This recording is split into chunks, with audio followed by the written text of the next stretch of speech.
नमस्कार दोस्तों, आज है 28 मार्च 2023। 28 मार्च 2023 से संबंधित जितना भी इम्पोर्टेंट करंट अफेयर है, उन सभी को केवल एक वीडियो में डिस्कस करेंगे, तो आप सभी लोग वीडियो को ध्यान से देखिएगा। इसका पीडीएफ के टेलीग्राम ग्रुप ज्वाइन कर सकते हैं, जिसका लिंक आपको डिस्क्रिप्शन में दिया गया है। तो आइए देखते हैं पहला क्वेश्चन। पहला क्वेश्चन है कि महिला प्रीमियर लीग 2023 का खिताब किसके द्वारा जीता गया है?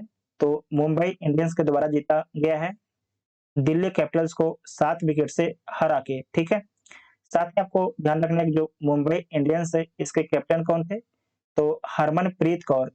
हरमनप्रीत कौर जो है मुंबई इंडियंस टीम की कैप्टन थी। साथ ही आपको ये भी याद रखना है कि जो वुमेन आईपीएल है, इसका आयोजन पहली बार किया गया है और इसमें टोटल आपके 5 टीमें भाग लेती है। जो फाइनल मैच है, इसका आयोजन मुंबई के ब्रेबॉर्न स्टेडियम में फाइनल मैच का आयोजन किया गया है। और इसमें आपको याद रखना है कि जो ऑरेंज कैप है, ये किसे दिया गया है? तो जो ऑरेंज कैप है, मेग लैनिंग को दिया गया है। इनका संबंध दिल्ली कैपिटल से है और इनके द्वारा 345 रन बनाया गया है। जो पर्पल कैप है, ये किसे दिया गया है? तो हेले मैथ्यूज को दिया गया है। इनका संबंध मुंबई इंडियंस टीम से है और इनके द्वारा 16 विकेट लिया गया है। सबसे मूल्यवान खिलाड़ी का पुरस्कार किसे मिला है? तो हेले मैथ्यूज को मिला है। इनका संबंध मुंबई इंडियंस से है। Fair play award Mumbai Indians और दिल्ली को साझा रूप से मिला है।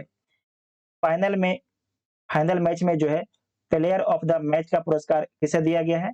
तो नताली साइबर को दिया गया है। इनका संबंध मुंबई इंडियंस से इनका संबंध है। उसके बाद आपको याद रखना है कि 2027 तक जो है टाटा टाटा समूह को जो है आईपीएल का प्रायोजक बनाया गया है। जो महिला आईपीएल है, इसका प्रायोजक 2027 तक जो है टाटा समूह को बनाया गया है। नेक्स्ट प्रश्न है कि हाल ही में किस राज्य के कुड्डालोर कुड्डालोर तट से मोरे ईल मछली की नई प्रजाति खोजी गई है? तो किस राज्य के कुड्डालोर तट से खोजा गया है? तो याद रखना है आपको, तमिलनाडु के कुड्डालोर तट से मोरे ईल मछली के एक नई प्रजाति खोजी गई है। नई प्रजाति का नाम क्या है?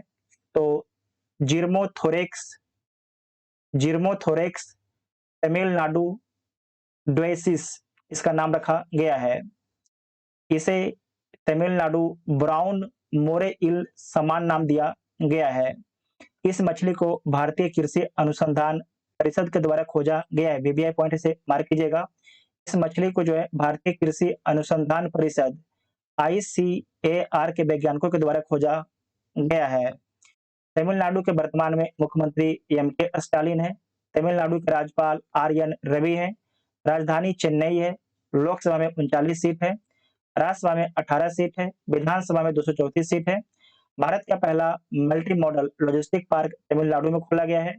अपने जलवायु परिवर्तन मिशन शुरू करने वाला पहला राज्य तमिलनाडु है। भारत का पहला खाद्यान्न संग्रहालय कहाँ पर खोला गया है? तो तंजावुर तमिलनाडु में खोला गया है। भारत का पहला डुगोंग संरक्षण रिजर्व तमिलनाडु में खोला गया है। तमिलनाडु का 18वां वन्यजीव अभयारण्य कौन है? तो थान थाई पेरियार वन्यजीव अभयारण्य है, ठीक है। थान थाई पेरियार वन्यजीव अभयारण्य है। नई दिल्ली में वैदिक विरासत पोर्टल का उद्घाटन किसके द्वारा किया गया है? तो ये जो आपके वैदिक विरासत पोर्टल है, इसका उद्घाटन जो है गृह मंत्री अमित शाह जी के द्वारा किया गया है। गृह मंत्री अमित शाह जी के द्वारा किया गया है। विदेश मंत्री एस जयशंकर हैं और परिवहन मंत्री नितिन गडकरी हैं। इसका उद्देश्य क्या है? तो वेदों में निहित संदेशों को संप्रेषित करना और इसे आम लोगों के लिए अधिक सुलभ बनाना इसका उद्देश्य है। उसके बाद दिल्ली के बारे में देख लीजिएगा। दिल्ली के मुख्यमंत्री अरविंद केजरीवाल हैं। उपराज्यपाल विनय कुमार सक्सेना है। राजधानी नई दिल्ली है। लोकसभा में 7 सीट, राज्यसभा में 3 सीट और विधानसभा में 70 सीट है।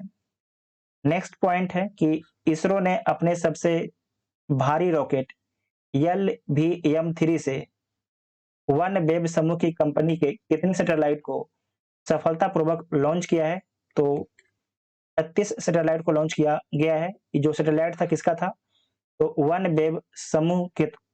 वेब समूह कंपनी का था। और आपको याद रखना है कि आपके यूके का ये कंपनी है और लॉन्च किसके द्वारा किया गया है? इसरो के द्वारा, इंडियन स्पेस रिसर्च ऑर्गेनाइजेशन के द्वारा किया गया है। और आपको याद रखना है इसमें जो है जीएसएलवी मार्क 3 का उपयोग किया गया है। एलवीएम-3 का फुल फॉर्म क्या होता है? लॉन्च व्हीकल मार्क 3 इसका फुल फॉर्म होता है, ठीक है। उसके बाद है कि इसमें आपको याद रखना है कि वन वेब कंपनी का जो है इसरो टोटल आपके 72 सैटेलाइट को लॉन्च किया है। 36 सैटेलाइट को लॉन्च किया था 23 अक्टूबर 2022 को, जबकि 36 सैटेलाइट को लॉन्च किया है 26 मार्च 2023 को। टोटल आपके 72 सैटेलाइट को लॉन्च किया गया है इसरो के द्वारा। साथ ही आपको याद रखना है कि इसरो की वाणिज्यिक शाखा का नाम क्या है? तो न्यू स्पेस इंडिया लिमिटेड जो है इसरो की वाणिज्यिक शाखा का नाम है। इसरो का फुल फॉर्म क्या होता है? इंडियन स्पेस रिसर्च ऑर्गेनाइजेशन इसका फुल फॉर्म होता है। स्थापना 15 अगस्त 1969 को हुआ है। संस्थापक डॉक्टर विक्रम साराभाई हैं और वर्तमान में इसके अध्यक्ष एस सोमनाथ हैं। एस सोमनाथ इसके अध्यक्ष हैं। यहाँ पर इसे ध्यान से आप लोग देख लीजिएगा। पीएसएलवी एसएल एसएसएलवी में क्या अंतर होता है? और यहाँ पर आपके पीएसएलवी एक्सएल और जीएसएलवी मार्क 3। जीएसएलवी जो मार्क 3 है इसके बारे में याद रखिएगा कि 4000 किलोमीटर तक आपके भार उठा सकता है, जबकि जो पीएसएलवी यहाँ पर लिखा गया 1860 ये आपके वो 1750 किलोमीटर, ठीक है। 1750 किलोमीटर तक भार उठा सकता है पीएसएलवी एक्सएल, इसे आप लोग नोट कर लीजिएगा। उसके बाद नेक्स्ट पॉइंट है, एक सेकंड इसमें देख लीजिए कि जो आपके सैटेलाइट लॉन्च कहाँ से होता है? तो श्रीहरिकोटा से लॉन्च होता है। ये कहाँ पर है? तो आंध्र प्रदेश में स्थित है। यहाँ पर, ठीक है, आंध्र प्रदेश में स्थित है। जो इसरो है, इसरो का हेडक्वार्टर कहाँ पर है? तो बेंगलुरु में इसरो का हेडक्वार्टर है, ठीक है। अगर मान लीजिए कोई मिसाइल टेस्ट करना है तो कहाँ से किया जाएगा? तो उड़ीसा के अब्दुल कलाम द्वीप से किया जाता है। उड़ीसा के अब्दुल कलाम द्वीप से किया जाता है, इसे नोट कर लीजिएगा। नेक्स्ट पॉइंट है कि अरावली हरित दीवार परियोजना का शुभारंभ किसके द्वारा किया गया है? तो किसके द्वारा किया गया है? ये किया गया है भूपेंद्र यादव के द्वारा, ठीक है। भूपेंद्र यादव के द्वारा, जो पर्यावरण मंत्री हैं। अमित शाह गृह मंत्री और सहकारिता मंत्री हैं। अश्वनी वैष्णव रेल मंत्री हैं। राजनाथ सिंह रक्षा मंत्री हैं। राजनाथ सिंह आपके रक्षा मंत्री हैं। अरावली हरित दीवार परियोजना का उद्देश्य क्या है? तो हरियाणा, राजस्थान, गुजरात और दिल्ली में अरावली पहाड़ी श्रृंखला के आसपास 5 किलोमीटर बफर जोन में वनीकरण करना, मतलब कि वन लगाना है, ठीक है। परियोजना के अन्य उद्देश्य क्या है? तो इसका अन्य उद्देश्य है कि अरावली रेंज के पारिस्थितिकी के स्वास्थ्य में सुधार, मिट्टी के कटाव, मरुस्थलीकरण और धूल के तूफान को रोकने के लिए हरित बांधों का निर्माण करना, पेड़ पौधा लगाना। अरावली सबसे पुराना अवशिष्ट पर्वत का उदाहरण है। अरावली पहाड़ियों से निकलने वाली महत्वपूर्ण नदी कौन कौन है? तो इसे कीजिएगा बनास, ठीक है। बनास, बनास, साहिबी और लूनी नदी। लूनी के बारे में याद रखिएगा कि जो लूनी नदी है आपके अरावली से निकलती है, लेकिन रन के कच्छ में आपके विलीन हो जाती है। यहाँ पर समझिएगा कि जो आपके अरावली है इसका विस्तार 3 राज्य और एक केंद्र शासित प्रदेश में है। ये आपके दिल्ली है। दिल्ली आपके क्या है? केंद्र शासित प्रदेश है, ठीक है। उसके बाद हरियाणा, राजस्थान और गुजरात, इन 3 राज्यों में जो है अरावली का विस्तार है, ठीक है। और साथ ही आपको ध्यान रखना है कि जो अरावली से लूनी लूनी नदी है निकलती है और रन के कच्छ में जाके आपके विलीन हो जाती है। रन के कच्छ में जाके विलीन हो जाती है। और साथ ही आपको याद रखना है कि जो अरावली पर्वत है इसकी सबसे ऊंची चोटी कौन है? तो माउंट गुरु शिखर है। माउंट गुरु शिखर जो है इसकी सबसे ऊंची चोटी है। ये देखिए आपके अरावली है और इसके 5 किलोमीटर आपके पश्चिम और पूरब पेड़ लगाया जाएगा, ताकि जो मरुस्थलीकरण लगातार बढ़ रहा है उसे रोका जा सके, इसका उद्देश्य है, ठीक है। उसके बाद नेक्स्ट क्वेश्चन है कि हाल ही में वास्तविक नियंत्रण रेखा एलएसी पर भारतीय सेना और वायुसेना ने पूर्वी क्षेत्र में किस नाम से अभ्यास किया है? पूर्वी क्षेत्र में जो है किस नाम से अभ्यास किया है? तो आपको याद रखना है वायु प्रहार के नाम से अभ्यास किया है। वायु प्रहार के नाम से अभ्यास किया है भारतीय सेना और वायुसेना के बीच में। युद्ध अभ्यास किसके किसके बीच में होता है? तो जो युद्ध अभ्यास है भारत और यूएसए के बीच में होता है। भारत और यूएसए के बीच में होता है। वरुण भारत और फ्रांस के बीच में होता है। भारत और फ्रांस के बीच में होता है। जो धर्म गार्जियन है ये आपके याद रखना है जापान और भारत के बीच में होता है। जापान और भारत के बीच में होता है। ये आपके धर्म गार्जियन हो या वीर गार्जियन, वीर गार्जियन, ये दोनों का, ये दोनों जो अभ्यास है भारत और जापान के बीच में ही होता है। उसके बाद है कि प्राथमिक उद्देश्य क्या है? प्राथमिक उद्देश्य क्या है? जो युद्ध अभ्यास है इसका, इसका उद्देश्य क्या है? तो इसका उद्देश्य है बहुक्षेत्रीय युद्ध क्षेत्र में प्रभावी संचालन के लिए सेना और वायुसेना के बीच समन्वय को बढ़ाना इसका उद्देश्य है, ठीक है? भारतीय सेना का मुख्यालय कहाँ पर है? तो नई दिल्ली में सेना का मुख्यालय है। भारतीय सेना की स्थापना 1 अप्रैल 1895 को किया गया है। 1 अप्रैल 1895 को किया गया है और वर्तमान में जो है सेना अध्यक्ष कौन है? तो मनोज पांडे हैं। मनोज पांडे वर्तमान में सेना अध्यक्ष हैं, ठीक है? यहाँ पे देखिए ये आपके एलएसी है, ठीक है? ये एलएसी है, लैंड ऑफ एक्चुअल कंट्रोल। तब से पूछा जाता है कि जो एलएसी है किन दो देशों के बीच में है? तो भारत और चाइना के बीच में है, जबकि एलओसी लाइन ऑफ कंट्रोल किसके बीच में है? तो भारत और पाकिस्तान के बीच में है। इसे नोट कर लीजिएगा, इंपॉर्टेंट पॉइंट है। ये आपके अक्साई चीन है, जो अक्साई चीन है ये हमारा ही पार्ट है, लेकिन चाइना इलीगल तरीके से इस पर अधिकार कर लिया है। 1962 के जो युद्ध होता है उसमें भारत हार जाता है, तो उसी समय अक्साई चीन पर अधिकार कर लेता है चाइना, ठीक है? इसे आप लोग नोट कर लीजिएगा, इंपॉर्टेंट पॉइंट है। ये आपके यहाँ पर देखिए लेह है, ठीक है? ये आपके लेह है। उसके बाद यहाँ पर देखिए पेंगोंग लेक, इसके बारे में याद रखिएगा कि ये खारे पानी का झील है। पेंगोंग लेक जो है खारे पानी का झील है, इसे नोट कर लीजिएगा। जो पेंगोंग लेक है इसका विस्तार भारत और चीन दोनों देशों में है। भारत और चीन दोनों देशों में इसका विस्तार है। नेक्स्ट पॉइंट है कि विश्व मुक्केबाजी चैंपियनशिप में भारत की निकहत जरीन और लवलीना बोरगोहेन ने कौन सा पदक जीता है? तो कौन सा पदक जीता गया है? तो आपको याद रखना है गोल्ड जीता गया है, ठीक है? गोल्ड पदक जीता गया है। इसे दोबारा देखिएगा, विश्व मुक्केबाजी चैंपियनशिप में भारत की निकहत जरीन और लवलीना बोरगोहेन ने कौन सा पदक जीता है? तो गोल्ड जीता है। महिला विश्व मुक्केबाजी चैंपियनशिप 2023 का 13वां संस्करण का आयोजन दिल्ली में किया गया है। इसका आयोजन अंतर्राष्ट्रीय मुक्केबाजी संघ के द्वारा इसका आयोजन किया गया है। ये देखिए निखत जरीन है, ये आपके लवलीना बोरगोहेन है, ठीक है? नेक्स्ट क्वेश्चन है कि हाल ही में रूस ने किस देश में परमाणु हथियार तैनात करने की घोषणा की है? तो ये घोषणा किया गया है बेलारूस में, ठीक है? रूस जो है बेलारूस में परमाणु हथियार तैनात करेगा। यहाँ पर देखिए ये रसिया है, इसकी राजधानी आपकी मॉस्को है और उसके नीचे में देखिए इसके आपके वेस्ट में, ठीक है? ये आपकी बेलारूस है, ठीक है? ये आपकी बेलारूस है, इसकी सीमा यूक्रेन, पोलैंड, लिथुआनिया, लातविया, इन सभी देशों से जो है बेलारूस की सीमा लगता है। साथ ही आपको यहाँ पर ध्यान रखना है, आपसे पूछा जाता है कि जो बाल्टिक कंट्री कौन-कौन से हैं? बाल्टिक कंट्री कौन-कौन है? तो इसे यहाँ पर ध्यान से नोट कर लीजिएगा। बाल्टिक कंट्री ये तीनों हैं। नाम क्या-क्या है? लिथुआनिया, लातविया और एस्टोनिया।